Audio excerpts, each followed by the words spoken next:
Cek cek cek. Satu dua tiga. Eko. Shalom teman-teman. Eh, kita ada di dalam edisi episode pertama dari podcast Eko ini. Hari ini saya bersama kedua kawan saya, ada Rema dan Bowo. Jadi hari ini kita mau ngobrol-ngobrol aja tentang pandemi, tentang hal yang sedang hype sekarang ini. Kita sedang berada di situasi pandemi. Tapi sebelum itu, mari kita bersyukur di dalam doa. Tuhan, terima kasih untuk hari ini. Terima kasih untuk waktu ini. Kami ada di tempat ini semua karena karunia-Mu, semua karena anugerah-Mu dalam kehidupan kami, Bapa. Biarlah Engkau turut bekerja dalam setiap apa yang kami bicarakan hari ini, sehingga apa yang keluar dari mulut kami menjadi berkat untuk setiap orang yang mendengar, untuk setiap jiwa yang mendengar podcast kami ini. Kami mau mulai acara kami, Bapa, di dalam nama Tuhan Yesus Kristus. Kami berdoa dan mengucap syukur. Haleluya. Amin. Nah, sebelum kita mulai pembicaraan kita hari ini, kita mau baca dulu ayat Alkitab yang menjadi pedoman kita hari ini. Silakan Rema. Ya, teman-teman, kita akan baca dalam Amsal 22 yang ketiga. Kalau orang bijak melihat malapetaka, bersembunyilah ia. Tetapi orang yang tak berpengalaman berjalan terus lalu kena celaka. Amin. Amin. Kalau orang bijak melihat malapetaka, bersembunyilah ia. Tetapi orang yang tidak berpengalaman berjalan terus lalu kena celaka. Nah, hari ini kenapa kita pakai masker masih dalam situasi PSBB dan anjuran pemerintah. Si Rema barusan dicopot tadi. Iya. Oke. Ya, sesuai tema kita hari ini, kita mau bicara ngobrol-ngobrol tentang yang namanya pandemi. Apa aja yang terjadi di situasi ini, terlebih apa yang kami bicarakan ini untuk menjadi fasilitas teman-teman di area Boja untuk bisa terus update, bisa terus kita saling sharing-sharing, memberkati satu dengan yang lainnya, sehingga apa yang kita bicarakan ini kami harap jadi berkat buat kita semua. Nah, oke, yang paling dekat dengan kita aja, situasi pandemi ini akan muncullah satu, dalam artian fenomena baru, yaitu ibadah online. Ya. Jadi mungkin saya, Bowo dan Rema punya satu pandangan, karena kebetulan Rema ini dari seorang pendeta, ya. Saya juga seorang pekerja, Bowo juga demikian. Jadi mungkin ada beberapa hal yang berbeda di mata kami dan ingin kita obrolkan, dan mungkin juga jadi jawaban buat kita semua yang melihat ini. Gimana Rema, menurut kamu tentang situasi pandemi yang memunculkan fenomena ibadah online ini? Iya. Pasti tentunya gereja-gereja yang punya punya fasilitas dan punya kemampuan untuk mengadakan ibadah online ini akan semakin gencar. Nah, itu yang menjadikan muncullah beberapa channel-channel YouTube ibadah online di mana-mana, dan saya juga yakin bahwa tujuan mereka sebenarnya baik, ya. Nah, jadi tergantung bagaimana kita untuk membuat fasilitas yang dibuat oleh gereja-gereja itu menjadi suatu solusi dari kebutuhan kita.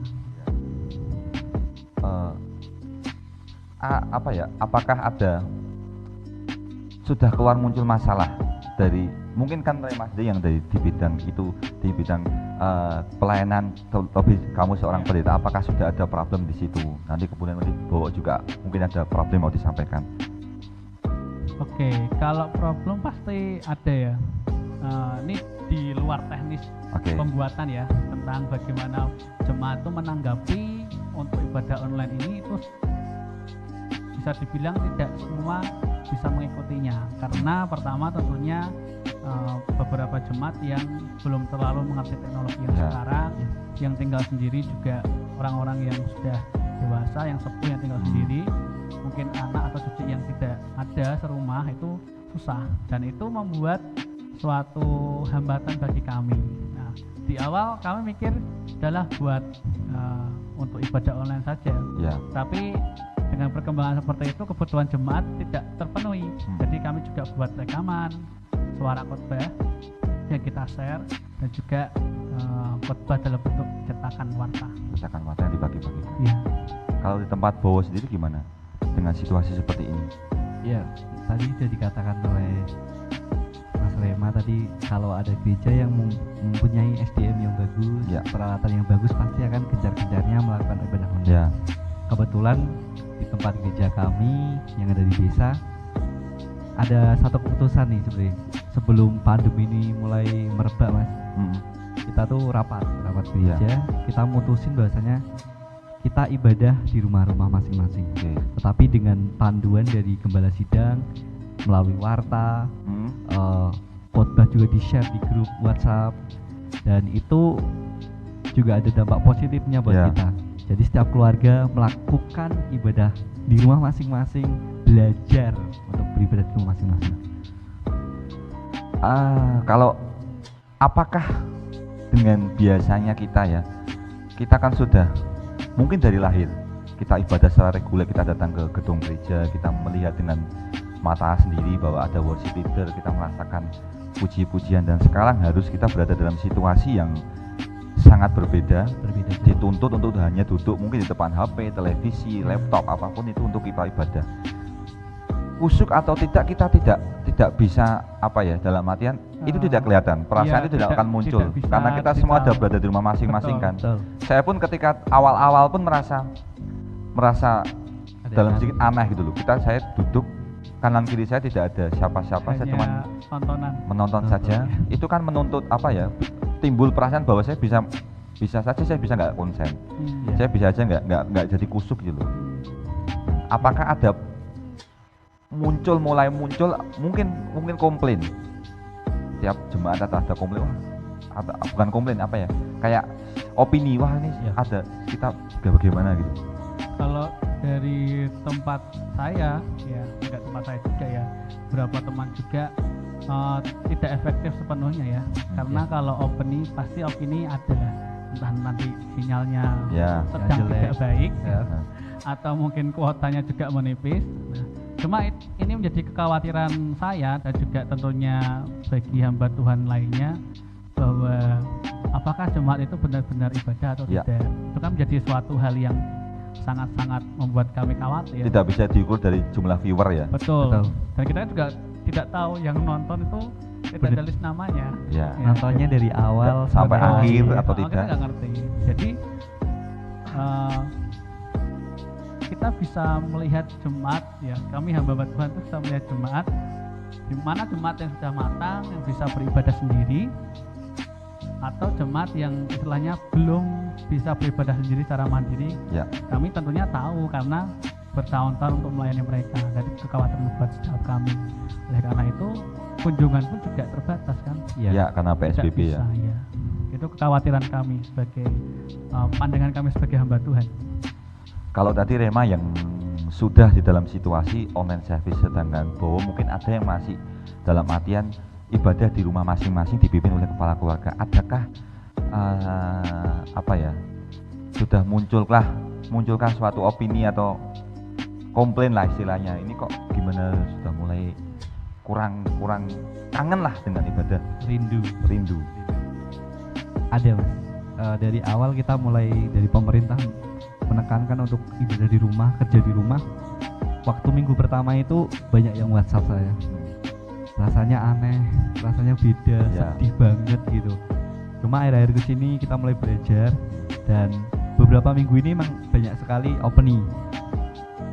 Kita bisa nggak sih kita ibadah di gereja lagi? Kapan ya mulai ibadah gereja lagi? Pasti itu ada, Mas, karena moodnya di rumah sama di gereja sama teman-teman tuh beda. Beda banget. Jadi setelah sekian lama mulailah perasaan rindu itu keluar lagi. Betul. Jadi memang bukan hal yang salah juga, tetapi itu salah satu, justru kita bersyukur bahwa tanpa kita datang pun ada sesuatu yang bisa kita lakukan di rumah kita masing-masing, tentunya dibantu lewat media sosial yang sekarang ini sangat-sangat mendukung untuk itu semua. Betul. Saya pun demikian ketika saya berada di dalam situasi di mana saya sebagai produsernya, saya bikin ibadah online, jadi saya merasakan sendiri bagaimana prosesnya. Jadi mungkin kalau beberapa merasakan mendengar firman Tuhan, kalau saya bisa mendengar firman Tuhan itu sampai 4-5 kali, karena saya mesti ngerti di mana ayatnya, saya edit ditambahin di situ. Jadi begitu di hari hanya muncullah perasaan aneh itu. Ini saya yang tadi malam bikin sampai lembut-lembut, tiba-tiba saya pagi harus lihat dari awal sampai akhir. Tapi itu harus saya bukan tapi saya, karena saya tidak sendirian, kebetulan saya sama istri saya, jadi istri saya yang mengajak untuk nonton ya saya ikuti itu. Dia melihat diri sendiri. Ya saya melihat sendiri main musik ya. Kadang hampir siap minggu saya lihat, kadang saya berusaha dengan itu tiap hari ngedit sampai selesai, tiba-tiba nanti besoknya saya lihat sendiri apa yang saya kerjakan. Jadi ada opini lain yang disampaikan dan dari situ mulai timbul, wah kelihatannya masih nyaman ibadah online secara reguler. Kenapa? Karena ya nggak salah juga, tapi karena mungkin terutama ketika kita memuji Tuhan ya, itu kan apalagi kalau pujian sukacita tanpa ada teman ekspresi itu sedikit kurang canggung. Ya, kalau di rumah kayaknya jaim ya gimana gitu kan, jadi kan masih jaim di rumah, masih jaim mau teaternya kan, tapi kalau begitu bareng-bareng kan beda lagi, suasananya meriah. Bener. Nah selain itu otomatis kita kan ada dalam situasi seperti ini yang menuntut ibadah pun harus di rumah. Pastinya setiap gereja dimanapun berada, terlebih mungkin teman-teman semua yang aktif di dalam bidang pelayanan, hamba-hamba Tuhan dimanapun, akan dituntut untuk ekstra kreatif bagaimana untuk menjangkau jiwa-jiwa. Karena ini hampir 2 bulan loh. Hampir 2 bulan kita benar-benar tidak bisa ibadah secara reguler yang dapat ibadah online ya, tapi yang mungkin yang dana pada bawah masih bisa ketemu, nah beda lagi. Tapi cuman hampir 2 bulan ini kita tidak bertemu dengan satu dengan yang lainnya, bahkan Pak Gembala atau gimana nggak, dan itu dituntut untuk satu hal yang lebih kreatif untuk kita bisa menjangkau mereka. Nah, apakah itu jadi satu problem? Tentunya jadi problem, karena ya kita tidak sekali lagi SDM dan sumber daya tiap gereja berbeda-beda, jadi tuntutan itu ada, tetapi bagaimana menyikapinya. Dari Rema sendiri gimana menyikapi mengenai bertemu dengan jemaat ya? Ya harus gimana caranya menjangkau mereka. Jadi di mulai pembatasan untuk bertemu juga itu suatu kesulitan buat kami. Sedangkan kami sering tidak hanya gembala sidang, tetapi juga seperti ketua-ketua persekutuan wilayah juga kunjungan ke jemaat-jemaat semakin berkurang. Sekalipun masih bisa, karena mungkin satu desa lokal yang istilahnya masih bisa untuk bepergian, itu masih bisa, tetapi tentunya suatu hal yang berbeda, karena mau berkunjung ke rumah orang, mau salaman juga bingung. Salaman nggak ya? Salaman nggak? Ya mau disalami nggak ya? Iya gitu, kan kita juga saling was-was juga. Benar. Itu yang menjadi problem kami, bertemu jemaat-jemaat sekalipun masih bisa, tapi itu juga kami juga kesusahan dalam sosialisasi bertemu itu. Tapi apakah yang selain untuk berkunjung, adakah sisi lain? Karena kita tahu sendiri sekarang kan karena online service apa-apa semua jadinya online juga. Jadi kita nggak pernah tahu bagaimana cara menjangkau mereka. Mungkin melalui tadi kan bilang ada warta jemaat yang share itu seperti itu. Ya, jadi itu juga menjadi suatu hal yang harus mau nggak mau ya. Dan itu juga penyebaran warta juga kami harus ke rumah-rumah. Benar. Ya, itu yang prosesnya. Jadi proses itu yang kami berusaha untuk menjangkau mereka, itu berusaha untuk sebaik mungkin semua jemaat tetap bisa berhubungan berhubungan dengan, dan juga melalui grup WhatsApp, sosial media itu ya kami juga berusaha untuk menanyakan kabar, menanyakan bagaimana situasi mereka. Kan karena kami juga tidak tahu bagaimana ekonomi mereka, mereka perlu didoakan dalam hal apa. Tidak bertemu kami tidak tahu. Kalau dari tempatnya Bowo, untuk pertemuan kita dari masing-masing pribadi Mas ya, kita benar-benar terbatas. Walaupun jarak antara kita tuh sebenarnya dekat-dekat karena satu area kampung, desa gitu ya. Tapi kan kita mikir juga, dia mau gak sih kita temui? Benar. Aman gak sih kita temui mereka? Terlebih bersyukurnya tuh kita gini, di situasi kayak gini kita mencoba seperti yang katakan Mas John tadi, bagaimana kita inovatif. Kita buat challenge gitu. Jadi setiap bingo challenge yang kita buat challenge buat lalu. Sekolah minggu nanti challenge-nya apa, untuk ibu challenge-nya apa, bapak-bapak itu lebih semangat, sedikit mengobati ya kan kerinduan kita untuk kita bertemu sama saudara seiman. Benar-benar. Jadi apapun itu yang pasti saya ada juga beberapa dengar ada salah satu gereja juga di area kita juga karena keterbatasan itu tadi tetap Pak Gembalanya tetap hadir di tiap minggu, hadir di masing-masing jemaat untuk ibadah. Tiap minggu, jadi dia keliling rumah ini tiap hari dia ganti-gantian ke rumah gitu. Ke rumah lain. Benar, itu satu hal yang luar biasa sekali perjuangannya ya. Tanpa menghiraukan apakah jemaat itu kemungkinan untuk terkenal kan besar. Benar. Tapi kerenduannya seorang berusaha untuk melayani. Ya pastinya itu karena dengan situasi seperti ini kita dituntut kreatif, terlebih kalau saya sendiri yang kebetulan ada di dalam bidang youth pemuda. Jadi apa ya, mereka ini kan handphone itu tempat mereka berada. Jadi bagaimana caranya Tuhan itu hadir dalam kehidupan mereka, tapi dengan media yang sedang mereka gunakan dan istilahnya mayoritas mereka gunakan yaitu satu-satunya handphone. Nah tentunya bagaimana saya bicara di bidang youth ya, ketika kreatif tadi ya saya mengalami bagaimana ketika saya bagikan konten, karena di tempat kita ada namanya konten selama pandemi ini saya kasih nama Stay Connect with Us. Jadi ketika saya bikin konten saya share ke mereka untuk meminta sebuah opini, tanggapan, itu pun kadang responnya tidak seperti yang kita harapkan. Mungkin terima bahwa pernah lah kita sebagai saya sebagai mungkin youth pastor seperti itu, kita bikin konten untuk kita share ke anak-anaknya, kita share beberapa hari tidak ada tanggapan. Mungkin mereka berpikir aku nggak usah lah, saya nggak jago jawab, biar dia aja yang jawab. Berpikirnya seperti itu, biar Bu Ketua atau Pak Ketua yang jawab, tapi ternyata Bu Ketuanya juga nggak jawab gitu. Jadi sampai pada itu sudah saya kasih giveaway. Sudah siapa yang dipancing ya? Iya sudah pancing. Giveaway juga nggak ada jawaban yang paling benar, cuman jawaban yang paling menarik aja. Dua orang saya kasih giveaway. Itu pun ya itu tadi mungkin berpikir saya nggak bisa jawab, biar nanti yang pengurusnya aja. Takut salah mungkin ya. Takut salah. Tapi ternyata sampai hari H nggak ada yang jawab juga. Nggak ada yang jawab. Ya, kadang ya itu yang mungkin Rema bahwa sering hadapi lah dengan walaupun handphone ada di tangan mereka setiap hari gitu. Walaupun dibaca. Kan kita tahu betul sih, kita tahu siapa infonya yang baca siapa. Iya betul. Kan tahu. Nah. Tapi responnya cuma kan mereka pembaca setia. Ya. Positifnya seperti itu. Positifnya seperti itu. Jadi kita berusaha untuk kreatif, tinggal bagaimana respon setiap orang itu berbeda-beda. Kita nggak bisa menuntut sih. Iya. Ya seperti Rema dan Bowo tadi bilang, keterbatasan itu ada di setiap masing-masing pribadi. Iya. Ya kan, jadi kita mau share apa, mungkin saya nggak bisa menjangkau untuk alatnya atau gimana. Jadi repotnya di situ. Iya. Nah, tapi tuntutan kreatif itu terus ada. Jadi ini yang jadi beban buat setiap masing-masing gereja saya pikir. Ya, karena justru kita belum tahu ini kapan selesainya. Nggak perlu selesai virusnya lah. Bagaimana kita kapan akan diizinkan untuk bisa ibadah reguler? Karena dengan pertumbuhan istilahnya perkembangan, bertambahnya pasien atau bagaimana perhitungan mereka berubah-ubah setiap hari. Kan acuannya tidak. Benar. Ada yang perkirakan sebulan lagi selesai, 2 bulan selesai.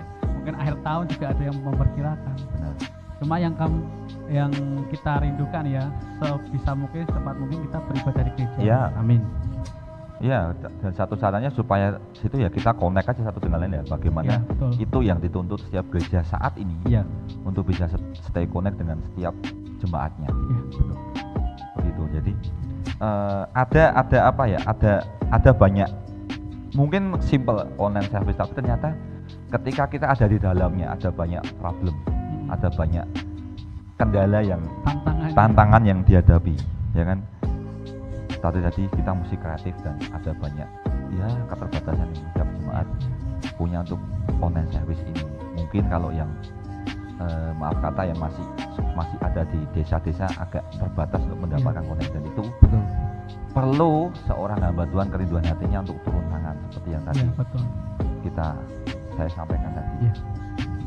Mungkin ada yang lain tentang online service dari bawah, mungkin sesuatu yang ini muncul ketika online service ini hype. Apa itu?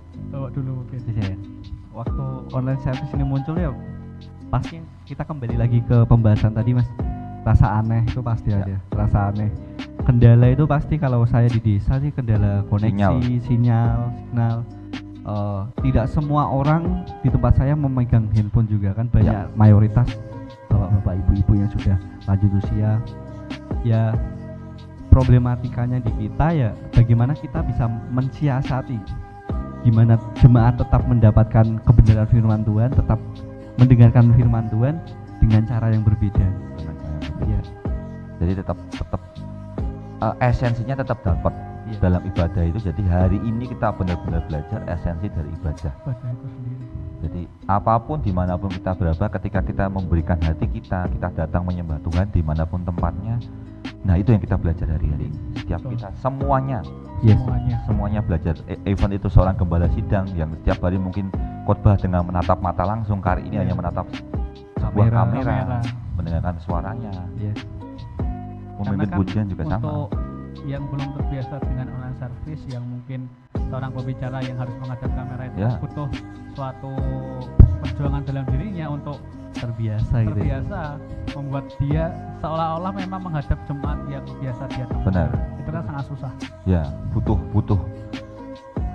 butuh penyesuaian ya. Tapi kita harap sih nggak lama-lama. Cuman ya beberapa saat ini aja. Jadi kelihatannya sih simpel online service, tapi ada banyak hal yang kita hadapi di sana, ada banyak problem yang mungkin saat ini gereja-gereja dan Bapak Gembala alami. Ya, yang berikutnya selain tadi kita sudah bicara tentang fenomena ibadah online yang ada di sekitaran kita saat ini, yang langsung menuju ke anak-anak youth yang mungkin kebanyakan yang mendengar ini adalah bagaimana kita semua melihat mereka menghadapi school from home, jadi sekolah dari rumah. Sebenarnya ini sudah ada ketika namanya ini homeschooling. Bukan sekolah reguler, tapi tidak semua orang ada di homeschooling. Sekarang ini semua orang mengalami itu semua. Semua anak-anak pelajar mengalami itu semua. Belajar di rumah. School from home, belajar di rumah. Nah, Rema juga ada di dalam pendidikan karena dia juga, kamu juga guru ya. Maha hadir. Maha ada dimanapun ada dia. Nah, apakah yang langsung kamu alami, walaupun mungkin kamu bukan guru reguler ya? Iya, betul. Tapi guru agama, apakah itu juga ada problem di situ? Iya. Problem yang saya rasakan sebagai guru ya ini adalah untuk connect sama muridnya dan orang tuanya tentu ya, karena saya kan dalam pendidikan SD dasar, jadi kontaknya nggak cuma ke anak tapi juga ke orang tua, karena kan biasanya anak-anak yang kelas 4 ke bawah kan pegang HP sendiri. Itu kesusahannya adalah ketika memberikan tugas materi, mungkin kalau memberikan materi entah dibaca atau enggak sudah selesai karena cuma diberikan. Tapi kalau soal harus feedback kasih tugas, mereka mengembalikan tugas itu, mengerjakan, itu kesusahan.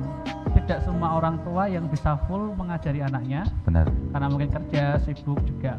Mungkin orang tua yang karena kurikulum yang berbeda, jadi tidak bisa untuk mengerti materi yang sekarang anak-anak harus terima.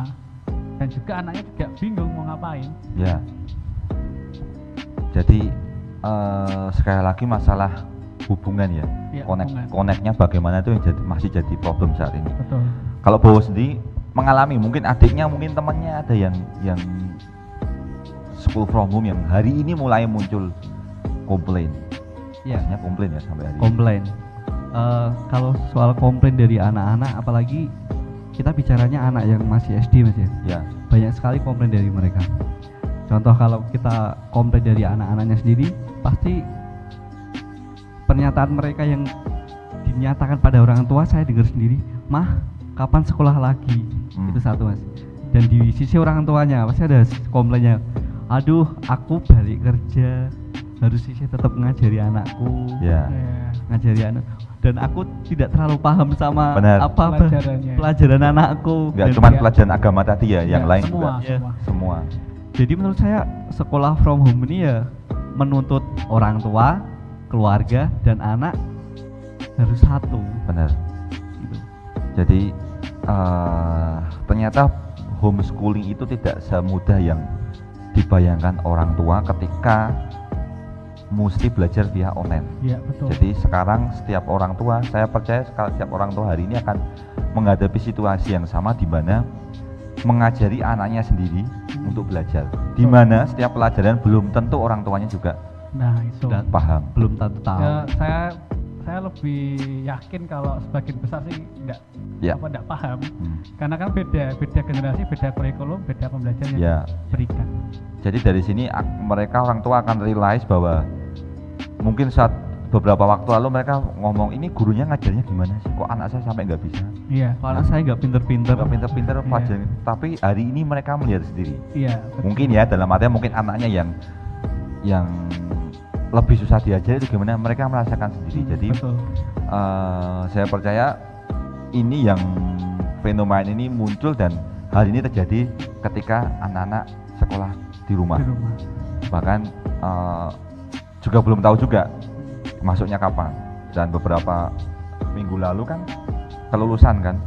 Ya, ini betul. Angkatan corona, jadi mereka lulus SMA tanpa ujian nasional. Berkat kemurahanmu. Dan masih bisa semprot-semprot tulis-tulis ya. Iya. Semua akan anugerah. Apa ya, dilema juga ya, kan memang dengan situasi sekitar seperti ini mereka masih punya gairah, keberanian yang besar untuk konvoy. Itu yang juga harusnya kita sadari lah. Nah, jadi walaupun sudah terjadi ya, tapi paling enggak mereka juga angkatan ini akan jadi sejarah. Jadi mereka lulus tanpa ujian nasional, dan yang adik kelasnya mereka kan liburan dan masuk sekolah lagi nanti sudah naik kelas. Sudah naik kelas, betul. Jadi mereka santai-santai. Cuman di rumah santai rebahan. Enggak semua juga mengerjakan. Benar. Ya. Mereka kayak misalnya liburan panjang, mungkin liburan musim panasnya mereka. Ya. Dan itu tiba-tiba udah masuk sudah naik kelas. Ya. Mungkin sampai lupa lagi nama. Nah, ini masuk kelas ini kenalan lagi sama teman-temannya. Gurunya beda, kelasnya beda, pelajarannya beda. Beda lagi. Dan bahkan beberapa bulan yang lalu, minggu yang lalu ada seorang, saya baca di media sosial ada yang protes seperti ini. Anak-anak mulai bosan belajar di rumah. Nadiem Makarim, Menteri Pendidikan kita dituntut untuk ada perbaikan. Nah, saya pikir gini, ini bukan masalah bosannya anaknya bapak sendiri sih. Bukan masalah mikirin bosannya anak bapak, enggak perlu anaknya bapak, semua anak tuh bosan. Saya pun sendiri juga bosan situasi. Dan ini urusan lebih besar lagi, situasi yang sedang darurat dihadapi. Jadi enggak melulu soal kebosanan anak kita, tapi ini mungkin karena curahan hati. Mulai pusing ngajar anaknya sendiri. Jadi kan orang tua tahu bagaimana anaknya ketika di sekolah itu ya seperti orang tua ketika ngajari sekarang di rumah. Benar. Jadi mungkin biar direfleksi buat orang tua untuk tidak selalu menuntut ke guru-guru. Jadi mulai mengerti, setelah ini pasti ada banyak hal yang mungkin guru-guru akan lebih disayangi oleh orang tua karena menjadi penyelamat mereka. Apinya keras sendiri. Jadi menjadi penyelamat orang tua supaya tidak ngajari anaknya yang mungkin susah untuk diajari. Itu tadi bagaimana fenomena anak-anak yang belajar di rumah. Nah, bagaimana dengan teman-teman kita yang bekerja? Saya, Bowo, dan mungkin juga Arema yang di bidang pendidikan juga kan nggak datang juga bekerja. Mulailah muncul namanya work from home, bekerja dari rumah. Nah, tapi bukan masalah bekerja dari rumah aja, tapi banyak situasi ini menjalar karena ke sistem ke perekonomian negara kita. Banyak teman-teman kita yang di PHK, paling ribuan, dan mungkin tetap kerja tapi dibayar separuh. Iya, betul. Jadi ada banyak hal yang jadi problem ketika situasi ini terlebih di sektor perekonomian dan pekerjaan kita. Saya sendiri yang bekerja juga sama. Mulai ada isu-isu, ada beda-beda, ada pemotongan gaji sekian persen, karena dan bekerja pun kita juga tidak bisa seperti biasanya. Saya nggak bisa berkunjung keluar kota, keliling customer dengan nyaman. Padahal pekerjaannya harus ketemu customer. Walaupun saya bekerja pun bisa bosan juga karena saya tiap hari hanya ada di kantor. Lihat komputer, telepon, lihat konten. Yang tadinya saya bisa jalan-jalan istilahnya ke customer, keluar kota, ini sudah nggak lagi. Nggak bisa. Walaupun saya juga mengajari bahwa ketika saya belajar keluar kota pun saya juga takut. Was-was gitu kan? Was-was juga kan, karena ya itu tadi. Tapi mungkin yang lebih parah untuk teman-teman yang kena PHK tadi. Itu yang apa ya? cukup memprihatinkan ya. Benar. Karena nggak cuma 1-2 orang, tapi ribuan orang yang sudah terdata, ribuan orang yang belum terdata kan. Ya itu kan yang masuk istilahnya tenaga kerja yang sektor formil ya, iya, yang nggak formil seperti cuman membantu apa itu kan kayak toko-toko kecil. Ya itu kan juga ada. Mungkin dari bawah juga yang dari sektor pekerjaan kan juga ada di situ. Puji Tuhannya sih untuk sampai saat ini Tuhan masih kasih lah untuk saya boleh bekerja di office, nggak di rumah. Cuma beberapa hari ini, 1 minggu ini emang kita sering diskusi sama teman-teman saya di mana di daerah ini sudah di PHK. Teman saya gajinya cuma dibayar 25%, dan parahnya lagi THR-nya dicicil. Bahkan ada yang nggak dikasih THR. Dicicil, ada yang info dicicil sampai 4 kali sampai Desember. Kalau di tempat saya infonya dibayarkan di Desember. Jadi fullnya. Iya. Jadi kan saya Natalan pas ya. Itu kan cicilan. Itu dampak yang besar ya Mas ya. Untuk saudara-saudara kita. Iya. Dan juga hari ini kita dengar lah, kita bisa melihat di mana kalau kita lihat berita banyak sekali saudara-saudara kita yang mungkin harus rela terpaksa di PHK. Iya. Di PHK. Jadi yang cukup kasihan dari teman-teman yang saya dengar bahwa mereka tetap kerja full, tapi dipotong gaji 50, ada yang 75, ada yang 50%. Tapi saya pikir itu lebih baik daripada di PHK. Ya, maksudnya perusahaan itu masih mau ngopeni mereka, masih mau mengasuh mereka gitu ya, daripada benar-benar mereka di PHK. Lebih kasihan lagi karena untuk cari pekerjaan di masa sepertinya agak susah. Benar. Jadi bersyukur aja sih teman-teman yang hari ini masih bisa bekerja, masih bisa mendapatkan pekerjaan, masih mendapatkan penghasilan. Masih ada penghasilan. Jadi bagaimana caranya kita untuk survive di sini juga jadi problem. Jadi sekali lagi kita mesti kreatif. Kreatif dimanapun sektor mesti kreatif. Bagaimana kita mengakali mungkin yang digaji itu cuma 25%, 50%, bagaimana kita mengakali pengeluaran kita. Dan itu yang jadi problem buat kita semua yang ada di sektor pekerjaan. Ya, nggak cuma ibadah online dan sekolah, bekerja juga pasti kena dampaknya. Dan kita tahu kan sekarang dalam pekerjaan ada work from home, ada juga dengan memanfaatkan teknologi seperti meeting online via Zoom. Iya, betul. Ya, dengan Zoom itu jadi solusi pertemuan virtual. Solusi virtual terbaik saat ini saya pikir. Ketika kita bisa meeting, dan saya pun sudah mengalami sekali saya harus meeting dengan tim saya untuk rencana, karena kita kan tidak bisa ngapa-ngapain nih sampai at least sampai bulan Juli ya, setelah lebaran. Setelah itu kita mesti gimana? Nah, itu yang jadi teman-teman yang bekerja pasti mengalami ini. Jadi setelah itu kita mau bagaimana sampai Desember nanti. Karena di sektor ekonomi itu, industri terutama saya yang di bidang proyek itu, Juli nanti adalah healingnya, penyembuhan. Bagaimana? Itu prediksi. Ya kita doakan. Karena banyak perhitungannya kita nggak ngerti. Dan dari Oktober sampai Desember itu recovery. Iya, betul. Jadi pemulihannya. Jadi tidak akan bisa langsung bangkit itu nggak bisa. Karena semua butuh waktu. Nah, itu dari healing ke recovery itu kita masih struggle di situ. Masih butuh perjuangan. Yang siapapun itulah, yang sekolah, yang bekerja. Dalam hal gereja juga sama, Mak. Kita masih struggle. Kita belum tahu juga kapan kita bisa kembali beraktivitas dengan normal. Selain tadi kita sudah bahas dari sekolah yang sekolah di rumah, yang bekerja di rumah. Saat ini yang sedang fenomena kembali adalah hoax, berita-berita yang kacau. Bukan fakta ya. Yang memperkeruh keadaan. Dan itu di-share sekali lagi lewat media sosial yang hari-hari ini kita juga banyak pakai. Iya, betul. Ya, itu kan jadi masalah baru. Kecemasan meningkat. Benar. Terutama itu emak-emak yang ibu-ibu latah senang-senangnya asal ada informasi ini share. Merasa maha benar akhirnya rasa infonya itu apa yang saya dapat benar, seolah cuma dia sendiri yang tahu gitu loh. Dia pengen share ke terutama di grup keluarga. Grup keluarga itulah tempatnya, buat saya tempatnya kebanyakan hoax tersebar di luar ya. Dan di situ juga kita mulai diingatkan, di sini mau dibuang aja, jangan dibuang, jangan di-share ke grup lain. Ya, saya pun sendiri juga gitu, kadang ketika saya terima berita kadang membuat kita percaya atau tidaknya susah. Bingung juga. Oh iya toh. Ya kan? Ada berita karena demikian. kevalitannya kan kita juga tidak tahu, kecuali kalau kita dapat info yang link dari berita online ya, online benar-benar surat kabar online, mungkin kita bisa baca benar data. Iya.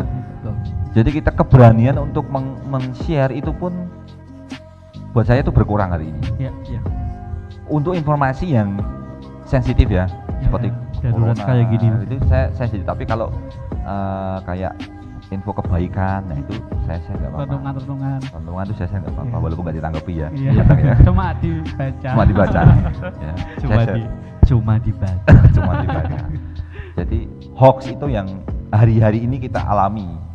Saya sih seperti itu, mungkin bahwa ada pengalaman tentang hoax yang lucu mungkin apa yang banyak banget Mas. Kalau kita bicara soal hoax, apalagi di awal-awal kita masuk dalam pandemi COVID-19 ini, kalau mungkin teman-teman juga dapat di sini. Ada share yang sangat menggelitik buat saya. Gini bunyinya. Teman-teman nanti malam jangan lupa pakai masker, rumahnya ditutup. Lah saya bilang ada apa? Saya lanjutkan kan Mas. ya.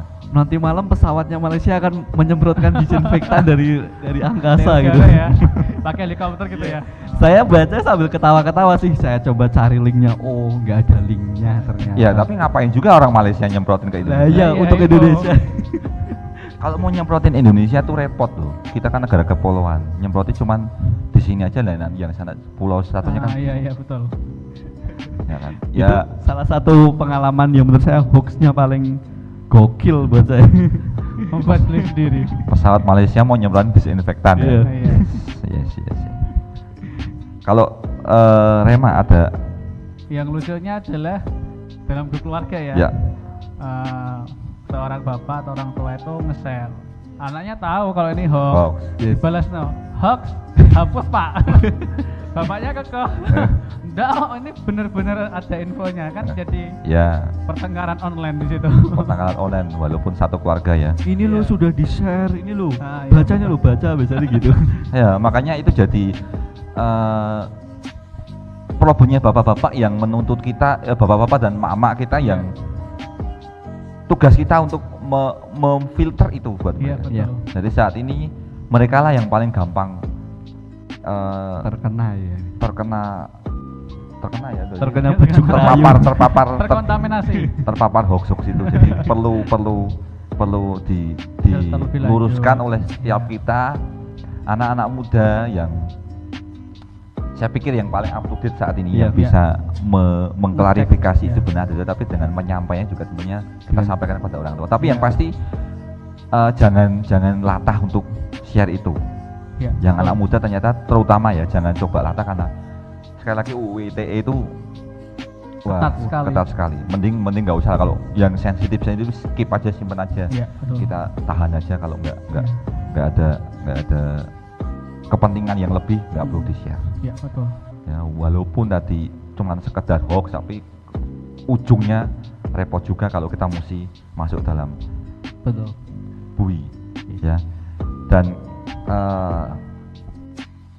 sekarang ini kita tahu dalam situasi pandemi yang anggap aja dari Januari sampai hari inilah di negara kita ya.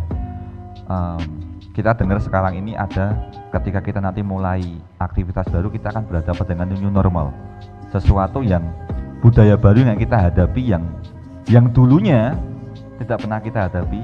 Berikutnya seperti saya bilang tadi, ketika nanti Juli ini ada healingnya, nah di situ kita akan mulai menghadapi yang namanya new normal. Jadi apa yang kita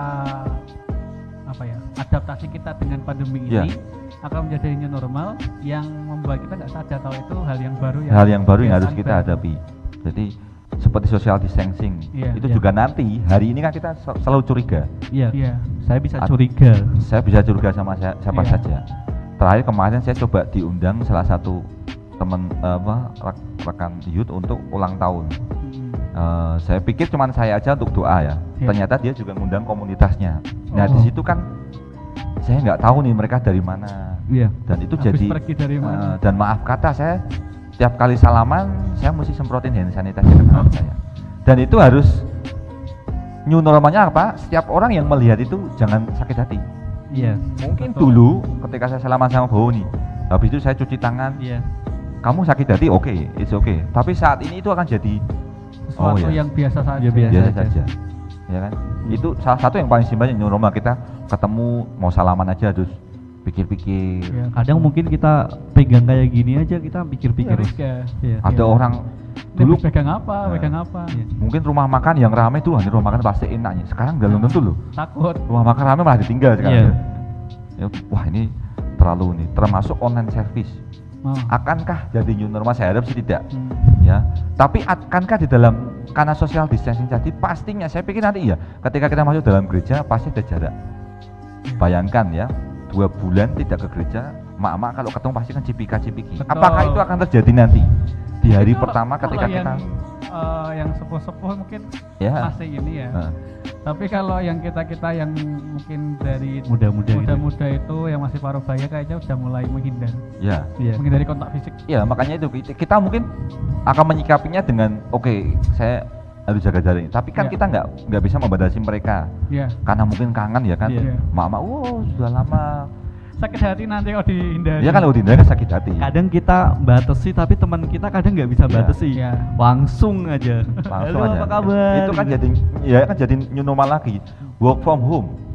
Itu akan jadi new normal. Kemarin saya dengar kantor Twitter pemimpinnya ngomong, setelah pandemi selesai ini, kalau karyawan mau bekerja di rumah sampai selamanya nggak masalah.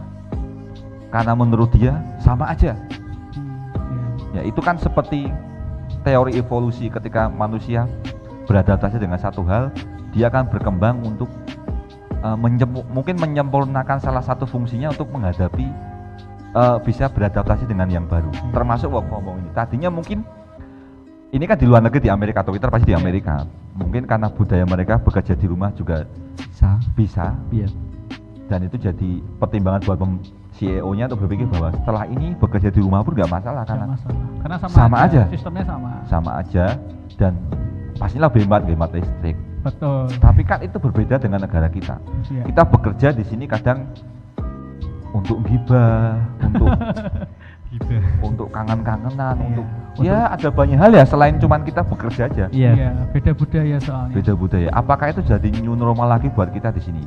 Saya pikir agak susah. Tapi walaupun CEO Twitter sudah ngomong kayak gitu, tapi pastinya kalau kita di negara kita akan repot. Iya, masih repot. Menurut saya sih repot juga, Mas.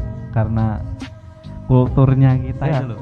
Kulturnya kita itu kayak saling lebih suka bertemu. Benar. Ya, lebih suka bertemu. Tapi nanti pun kalau harus seperti itu, kita akan harus mau nggak mau menghadapi seperti itu. Karena social distancing tadi. Ini kan jadi satu hal yang baru yang kita hadapi. Termasuk tadi metode pelayanan yang baru. Gereja-gereja juga harus akan menghadapi new normal yang baru lagi, tantangan baru lagi. Benar, menghadapi bagaimana melayani jemaat-jemaat akan pasti berbeda lagi dengan kondisi seperti ini. Bahkan YouTube, IG, Zoom kita sudah jabani semua lah. Ibadah online ada nggak cuma di YouTube, di IG live, di Facebook online, Zoom juga ada. Jadi semuanya sudah kita jalani, dan setelah itu tinggal bagaimana. Setelah ini bagaimana ya? Ya, itu yang akan kita hadapi ke depan ya. Jadi karena itu kan jadi new normal itu adalah sesuatu yang jadi pilihan terbaik setelah pandemi ini selesai. Ya tadi saya bilang social distancing, bagaimana cara kita berkumpul, ya kan? Karena sekali lagi tidak bisa nol. Dan Pak Presiden juga beberapa hari yang lalu juga ngomong bahwa setelah ini kita mesti bersahabat dengan yang namanya COVID-19. Bukan berarti kita terkena, enggak, tapi ini akan jadi seperti salah satu dokter WHO bilang, ini akan jadi seperti campak. Walaupun ada vaksinnya, campak itu masih ada sampai hari ini. Iya. Masih ada. Ya kan? Ada vaksin campak, tapi campak itu enggak hilang. Sama dengan corona ini, COVID ini juga tidak akan hilang, tapi kita sudah dipersiapkan untuk kita menghadapi hal itu. Hidup sehat lah, cuci tangan, dan sanitizer segala macam itu. Dan itu menuntut kita untuk jadi budaya baru kita. Saya harap supaya kita jadi lebih bersih, tidak ada yang ngantre lagi. Walaupun kemarin ya begitu bandara dibuka, yang ngantre sampai kayak gitu. Kayak di pasar. Sampai Ya. ada tagar apa itu? Apa itu? Ini kah yang namanya PSBB atau Iya, apa? iya. Dan muncul surat kerja surat lolos tes corona Keterangan sehat itu ya? palsu Nah. yang dijual cuma 100.000 sampai 250 itu kan Iya. ya sekali lagi inilah negara plus 62. Iya. Jadi banyak hal yang Terus jadi tidak dihadapi di negara lain. Iya. Sangat Tidak unik. bisa dipukul sama ratakan Ya, dengan tidak negara bisa lain. dipukul sama rata. Jadi new normal ini yang nanti kita akan hadapi setelah ini. Jadi siap-siap aja, siap kita dimanapun kita berada, yang sekolah ya Iya. sekolah nanti belum nih. Iya, Sekolah nanti betul. ketika masuk apakah nanti masih bisakah duduk dua orang Sepertinya nggak bisa. ya, Tetap dikasih jarak. dikasih jarak ya, mungkin Apakah kantinnya tetap buka atau Iya. bawa bekal dari rumah? bekal di rumah ya kan akan berubah. Iya, betul. Nggak boleh makan di kantin dengan jarak sekian, itu akan jadi pengalaman baru yang akan dihadapi Selanjutnya. selanjutnya. Iya. Jadi siap-siap menghadapi yang namanya new normal. Tadi kita sudah bicara hal-hal yang serius dari pandemi ini, apa yang dialami setiap kita.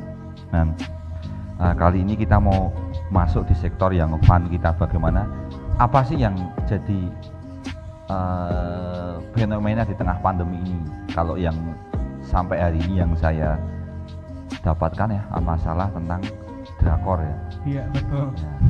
Drakor itu drama Korea. Jadi ada banyak hal yang hari ini semakin hype aja gitu. Iya, betul. Naik aja nih. Terlebih kita tahu semua ketika munculnya berita tentang filmnya Han So-hee.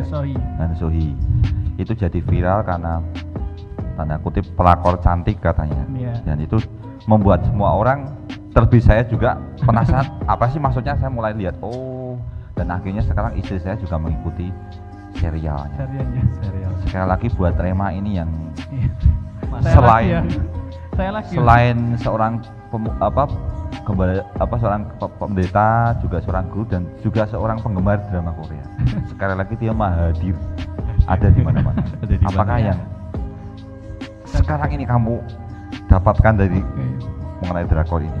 Jadi ya kebetulan saja ya pandemi ini muncul, kemudian banyak orang kan di rumah nggak ada kerjaan, kemudian juga ada satu drama Korea yang mengangkat suatu kisah mengenai pernikahan dengan orang ketiga, kalau kita sering sebut sebagai pelakor. Nah, pelakor ini dinamai sebagai punya nama Han So-hee. Nah, itu yang lucunya Dibully ya katanya. bully, padahal hanya sekedar acting dalam drama serial itu. Saking hebatnya berakting sehingga Iya. mempengaruhi mak-mak mungkin sekali Betul. lagi ya. Ini mungkin kalau ketemu ingin jabak-jabak juga kali ya. Iya. Kalau saya nggak mau jabah. Iya. Eman ya, kamu eman. Kalau bisa digondol aja. Jadi jadi ini fenomena yang lucu sekali yang cuman ada di negara plus 62. Jadi kita orang Indonesia istilahnya mention nggak tahu di sosial medianya si artis ini mention dia bahwa dia seorang pelakor. Tentunya karena dia bukan orang Indonesia, dia pasti Iya. cari tahu pelakor itu apa sih. Iya, Dan di betul. sana dia istilahnya dibunyi-bunyiin ya. Iya. Di kata-katain di situ oleh Pelakor. orang Indonesia, dan akhirnya itu menjadi viral. Pastinya negara kita makin terkenal ya. Iya, betul. Dan melalui itu juga justru mengangkat ratingnya Drama itu. drama itu. Entah ini Bahkan- settingan atau enggak saya nggak tahu. Bahkan sekarang sudah ditayangkan di Di TV salah lokal satu, ya, TV lokal di kita. Indonesia. Dan itu pun ya itu karena sekali itu efek dari kita cuman di rumah aja. Betul. Ya di rumah aja. Pelampiasan kebosanan. Itu jadi strategi buat entertain untuk entertainment untuk bagaimana memanfaatkan ini untuk dapatkan uang ya, dengan menghadirkan Apa yang lagi viral? ya drama Korea ini jadi hype lagi. Iya. Bahkan ada banyak teman saya yang tadinya nggak suka jadi nonton. Iya. Salah Karena satunya kepo saya, dulu. Rasanya kamu, wah. Iya. Kamu sekarang jadi K-popers ya. Kira-kira si pelakornya ini sebenarnya. Iya. Kemarin saya nggak pernah tahu Han So-hee itu siapa, serial apa sih, drama apa sih. Cuma pas saya lihat pertama kali di salah satu stasiun TV yang saya lihat, au. Nah, nggak fokus sama ceritanya kelihatannya nih. Cuma bilang au. Oh ini pelakuannya. Oh, iya. Akhirnya jadi demen saya, jadi suka. Nggak peduli jalur ceritanya, yang penting Suka dulu. suka dulu. Suka gitu. dulu. Ya itu tadi karena bahkan ada beberapa saudara saya juga ngomong, saya nonton film Korea tuh cuma nggak lihat ceritanya. Kalau artisnya cantik, ganteng saya nonton. Kalau istri saya asalkan itu Lee Min Ho dia nonton. Oh iya. Saya juga ada drama Lee Min Ho juga Iya. baru-baru ini. Ya asalkan itu Lee Min Ho nonton ya. Iya. Sama yang adik saya juga ngomong kalau itu ganteng ya saya nonton. Iya. Yang cowok mungkin kebalikannya, kalau itu Iya. cantik ya saya nonton, termasuk yang Hanso ini tadi ya. Iya. Ya. Karena cantik saya Tadinya nonton. tadinya nggak suka ya disuka. Ya, karena ya itu tadi. Tapi ini jadi ya untuk mengisi kita di rumah, selain ada drama Korea juga ada Netflix. Walaupun Iya. Netflix agak susah di negara kita, tapi yang pasti jadi hiburan buat kita. Iya betul. Jadi di rumah kita ada hal yang selain kita cuman berrebahan, ya kita juga ada tontonan termasuk tadi yang drama Korea ini. Jadi penggemarnya bertambah. Jadi Betul. para K-popers ini jadi akan ada tambahan teman baru, fanbase baru. Betul. Ya, Han Sohee ini akan punya fanbase baru di Indonesia. Dan mungkin dalam waktu dekat juga diundang pemerannya ke Indonesia. Meet and greet gitu ya. Iya Nah, betul sekali. asal ini jangan dilempari aja. Saya takut Coba-coba ya. sama emak-emak. Dasar pelakor ini Ya, katanya. pelakor. Bahkan sampai salah satu youth kami juga nonton itu, dan itu mempengaruhkan adiknya yang paling kecil. Adiknya kecil bilang, ditanyai, "Oh, kamu kok nonton film itu?" "Iya, itu kakak nonton ini. Katanya kakak itu pelakor." Terus saya mikir, "Loh, sebenarnya kamu kok tahu pelakor?" Iya. "Siapa yang ngasih tahu?" "Itu kakak ngasih tahu, itu namanya pelakor." "Pelakor itu apa?" "Nggak tahu, katanya itu wanita kedua," katanya gitu. Anak kecil SD dia bisa ngomong kayak gitu. Wah, saya langsung ngomong sama kamu kalau nonton jangan di tempat. "Enggak, saya nggak nonton, dia ikut-ikutan."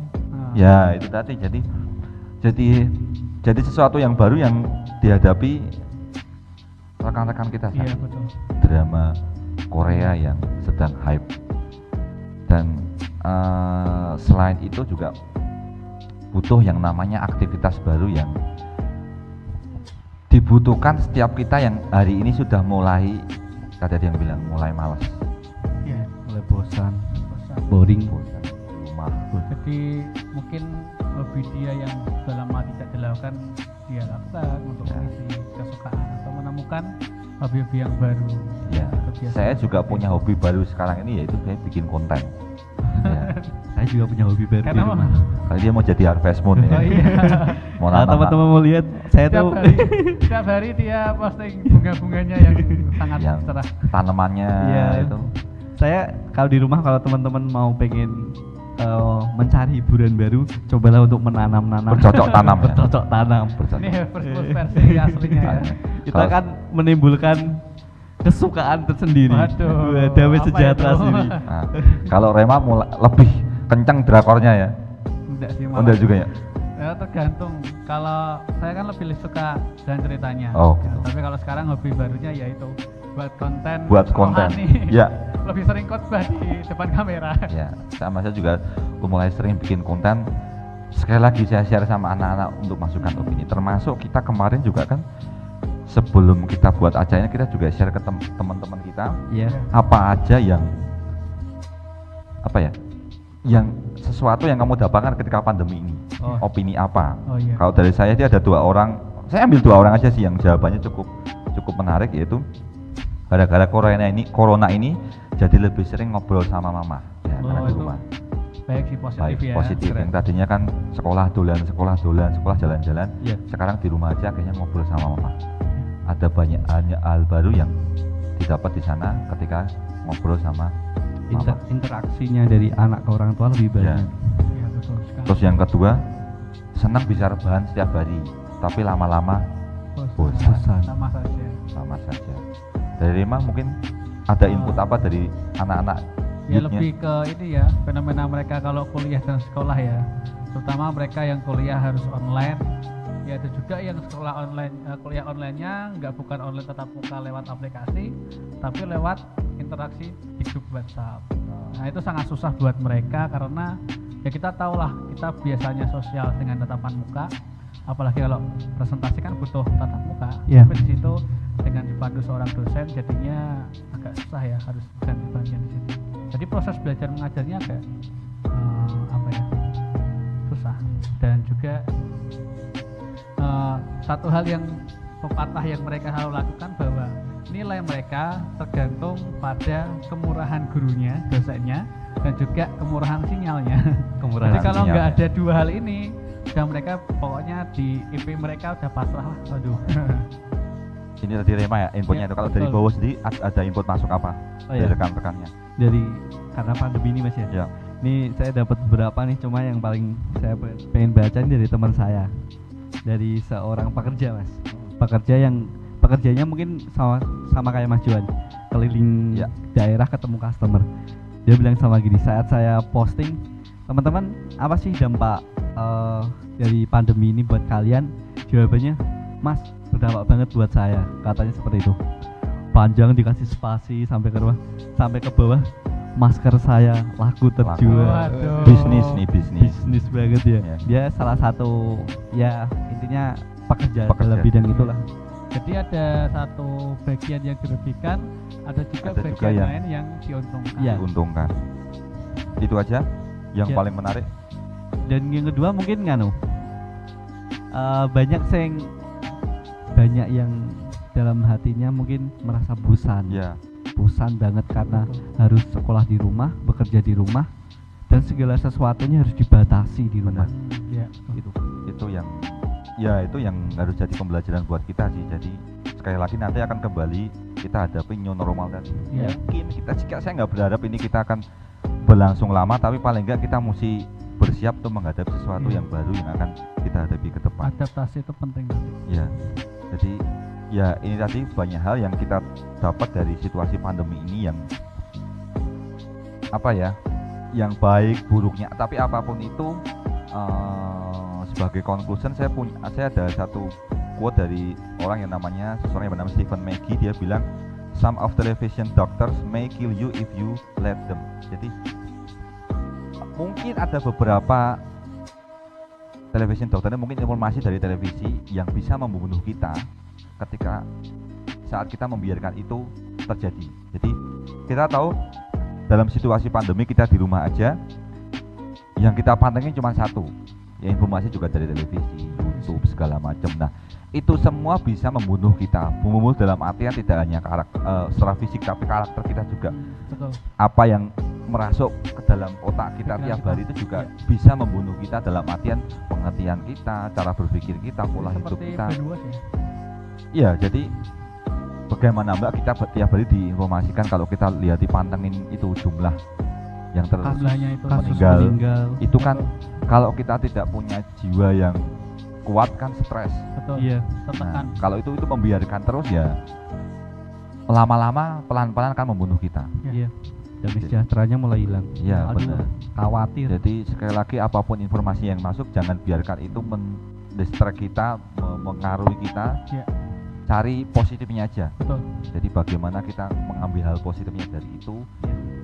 Bukan satu hal mudah juga, tapi paling enggak jangan biarkan informasi negatif, hal negatif mempengaruhi kita ketika kita ada di rumah saat ini.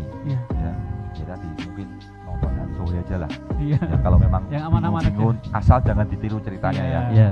Jadi jangan sebagai pelajaran. Sebagai pelajaran aja. Dilihat saja pemerannya. Ada banyak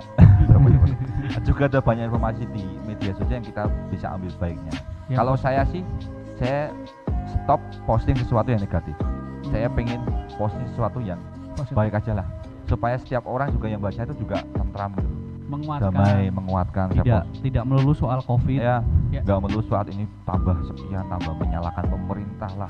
Inilah sekali lagi kita tidak berada di situasi itu di dalam responsibility mereka. Jadi biarkan tanggung jawab kita yang kita kerjakan. Kita sebagai warga negara yang baik ya. Terima itu, bukan terima aja, tapi juga jalan itu dengan benar-benar bijak. Siapapun itu, tua, muda, kaya, miskin, apapun itu terima dengan positif supaya ini cepat selesai. Iya betul. Ya kan? Itu yang kita harapkan. Kita nggak lama-lama, kalau memang prediksinya sampai akhir tahun untuk recovery-nya ya kita akan jalani itu tentunya dengan protokol yang sama yang kita kerjakan. Sekali lagi kita bicara new normal. Betul. Ya. Jadi untuk teman-teman semuanya yang menyaksikan ini, saya berharap jangan biarkan sesuatu yang negatif mempengaruhi kita hari-hari ini. Terlebih ketika kita banyak berinteraksi dengan media sosial, banyak-banyaklah untuk cari input yang positif. Ya, salah satunya mungkin balas share grup dari itu lagi ya balik ke situ ya.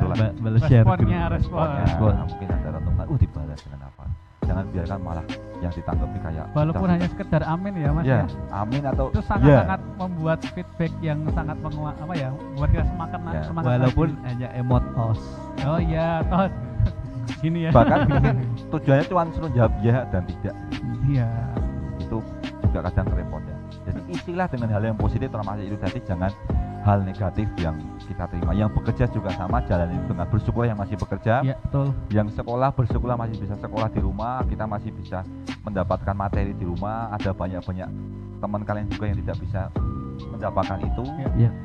Yang dalam bidang pelayanan ya kita berharap jangan lama-lama ibadah online. Ya, tapi ketika kita nanti kembali normal, pastinya ada sesuatu yang baru yang kita harus hadapi. Ya. Dan protokol kesehatan harus kita tetap jaga. Ya, sampai semuanya benar-benar bisa stabil. Ya, jadi itu tadi yang kita mau sampaikan hari ini, dan saya bersyukur untuk teman-teman yang masih stay untuk melihat, dan kita tentunya saya akan buat konten-konten baru yang bisa memberkati kita semua, mungkin bersama-sama dengan teman-teman. Kita mau tutup dalam doa, nanti Rema akan tutup dalam doa. Ya, mari kita berdoa. Kami mengucap syukur Tuhan pada saat ini kami juga sudah share untuk beberapa hal untuk teman-teman kami, kiranya Kau berkati Tuhan, menjadi berkat buat setiap kami, buat setiap yang menonton Tuhan, juga menjadi penguatan, membuat kami semakin luas wawasan kami, membuat kami semakin waspada, dan tentunya Tuhan kami tidak kehilangan iman kami semakin percaya, dan kami semakin kuat dalam Engkau, dan kami semakin hari juga tidak khawatir, tidak cemas, karena Engkau lah Tuhan yang menjadi kekuatan bagi setiap kami. Amin. Berkati Tuhan teman-teman kami semua yang sekolah, yang bekerja, dan juga buat teman-teman kami yang lainnya, Kau berkati. Terima kasih Bapa, dalam nama Tuhan Yesus Kristus, haleluya. Amin. Amin.